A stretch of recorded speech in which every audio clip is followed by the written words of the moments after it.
back to the David67 Celtic News YouTube channel for Wednesday, the 16th of August. Just a wee reminder at the start, if you can, please like and subscribe. Try and double up my subscriber numbers over the next week or so. That would be a great start now that we're 10 days into the channel. Remember also there is a just for fun daily Celtic trivia question in the community section, and I also will be popping in a couple of highlight reels, scouting videos for one of the players being mentioned in today's video. In terms of incoming transfers, the Gustav Lagerbielke transfer from Elfsborg for around £3 million still hasn't quite got over the line. However, it's expected that this will be the case by the end of the week and could even be announced today, given that he had his medical yesterday and there was supposedly final negotiations regarding the details of his contract, thought to be a 5-year contract, which would take him up to the age of 28, which coincidentally was the age of Carl Starfelt when he left us last week for Celta Vigo. I think Lagerbielke will be a very important signing for us, gives us that extra depth at centre-back, and also the ability to cover right back off the bench as well. And as things stand at the moment, we are requiring the cover at right back and at centre back. Although the fact that Stephen Welsh is willing to be a squad player, playing now and then, is a useful factor for Celtic. No moves for loan deals for Liam Scales or Yuki Kobayashi, and no new details on Rocco Vata or loan deals for any of our young B-team players. Leaving the club will be Ismailo Soro, who is said to be on his way to Ligue 2 club Valenciennes in France for a transfer fee of around about £125,000. There were a few legal details and details that were being thrashed out by the French FA, Valenciennes and his agents, and these would appear to have been resolved. Soro came to Celtic 3 years ago for £2 million under Neil Lennon. He did play well for his first few games, but very rapidly lost his form and also was rather prone to yellow cards, and so dropped out the squad and then lost all favour under Ange Postecoglou, although he did have a good season on loan last year, but a transfer deal did not follow on from that. However, he appears to be resurrecting his career in France with Valenciennes, and I hope he does well. A couple of rumours regarding other players leaving the club, namely Kyogo Furuhashi and Ryo Hatate. Ange Postecoglou said to be interested in both, particularly Kyogo Furuhashi. There was a theory put forward by a couple of pundits and commentators that Celtic and Spurs may have some form of legal deal that precludes Spurs signing any Celtic players for a certain period of time, but I do not see that as being a lawful or legal option, and that would be unfair on any players such as CCV, Kyogo, Rio, Lila Bada, etc., if they could not be transferred to a Premier League club because of a formal or informal agreement between the two clubs. If Spurs do want Kyogo or Rio Hatate, they are fully allowed to make bids, and then it is up to the club to decide whether they wish to take the bid and whether the player wishes to leave Celtic. Rio Hatate's injury has been confirmed as being slightly more significant than first expected.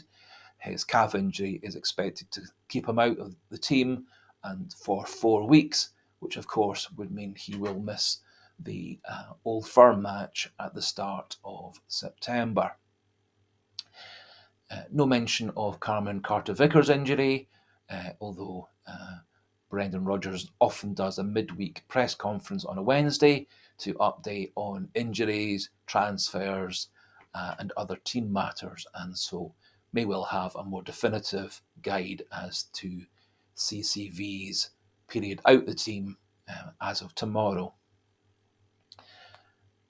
No move as yet on the Quinton Merlin transfer from Nantes.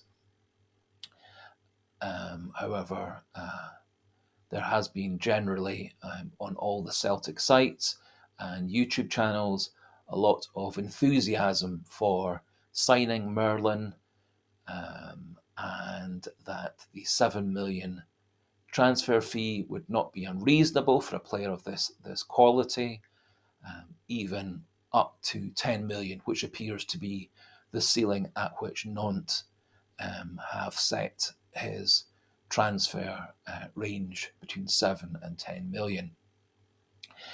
With the Champions League money and the 25 million for Jota and the 5 million for Starfelt, plus the 20 to 30 million that was said to be in the transfer kitty at the start of the season, there would be plenty of money for a 7 to 10 million transfer for Merlin on top of the current outlay, plus leaving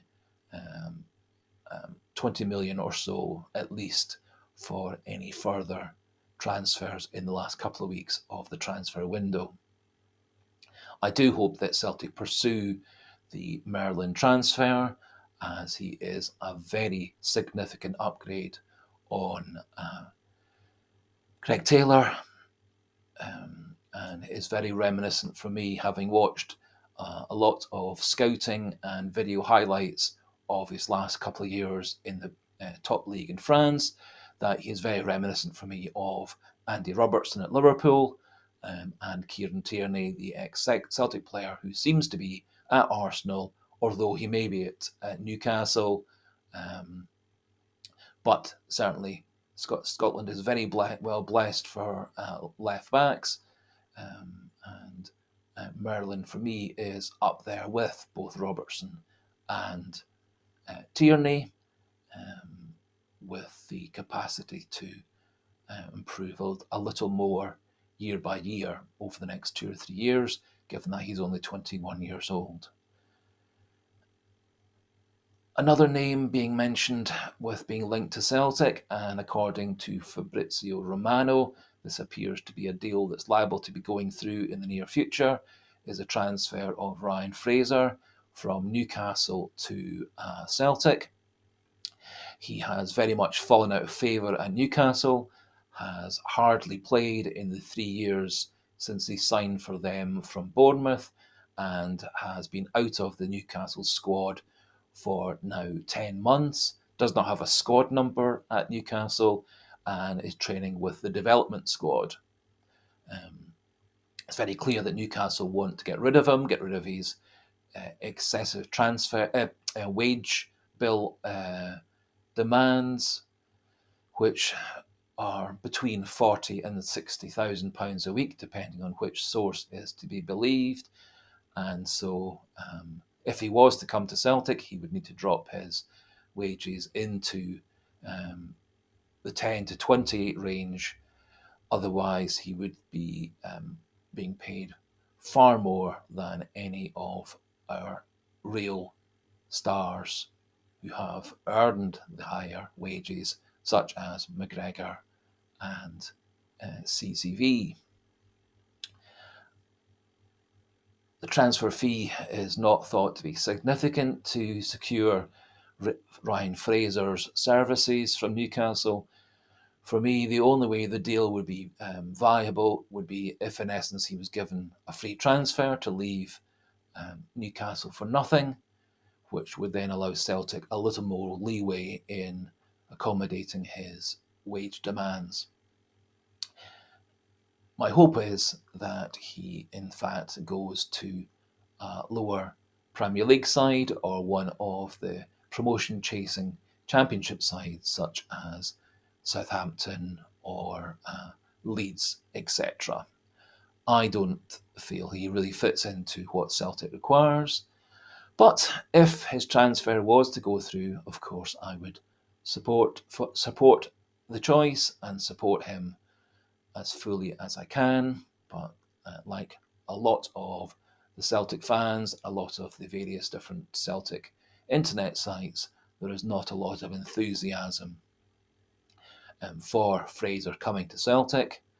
And I would be much happier if players such as Yang, Haksabanovic, Forrest, Tilio, Abada, Maeda were all given a chance, or even promoting one of our B team young players, such as Rocco Vata. It would be a terrible shame if we were to lose Rocco Vata the way that we lost Ben Doak, who has gone on to great things at Liverpool. And I do feel it's one of the mistakes that most Celtic managers over recent years have made in not playing our young players to bring them through. Ben Doak has played well at Liverpool, and he would have been ideal playing out wide for Celtic in this current side, not necessarily every week, but being an impact player off the bench and starting from time to time. This also would have saved us a heck of a lot of money in terms of replacing our wide players and looking for the new Jota. On the topic of finding the new Jota, Celtic are said to be interested in the £12 million signing of Daniel Podence, the Portuguese wide right and wide left player from Wolverhampton. He has fallen out of favour at Wolverhampton and is thought to be available on transfer for around £12 million. He has had 4 seasons at Wolverhampton, has 1 international cap for Portugal, is now 27 years old and will be 28 in a couple of months' time. And in his time at Wolverhampton has scored 16 goals in 105 matches, which is fairly reasonable for a wide player. His strengths are said to be his crossing and his passing through defence and through crowded boxes for the strikers. He does, from review of scouting videos and video highlight reels, he does have a reasonable amount of pace, is quite a tricky winger, does have good footwork, good at dribbling, and certainly appears to be good at short crosses, dinking the ball across the box to the far post for the striker. However, at Wolverhampton Wanderers, he seems much more to link well with a tall centre-forward style attacker rather than Kyogo, who is much shorter, and even our South Korean forward currently on the bench isn't especially tall, although he is better in the air. Podence would have been better, I think, interlinking with Giorgio Giacomakis, who of course left us last transfer window for the American Soccer League, and reviewing his various scouting sites and video reels, which I will add to the community section and link into the description section for this video. I would be actually disappointed if he came to Celtic. I don't think he is a £12 million player. I don't think he is another Diogo Jota. He has some characteristics of Diogo Jota, but doesn't, for me, have the same strength and determination and physicality that Jota had. Jota was very rarely ever knocked off the ball, was able to mix it with defenders in the box, able to make a tackle, able to press. I see actually Daniel Podence much more being a Ryan Kent player, the player who did play well for Rangers for one season and then very much flattered to deceive for the last couple of years of his contract. And for me, Podence is more of a lightweight player, and I don't think he would cope well in the hurly-burly of the Scottish Premier League. I think he would be a player quite easily knocked off the ball, quite easily intimidated by more physical central and wide defenders, and so I don't think he's worth the £12 million transfer fee. And I think Celtic have better options in Tilio, Yang, Haksabanovic, Abada, Forrest, Maeda, etc. And I think we should keep our £12 million to help fund Quentin Merlin coming to the club, and also looking for a good quality upgrade goalkeeper to supplement and replace Joe Hart in the goal.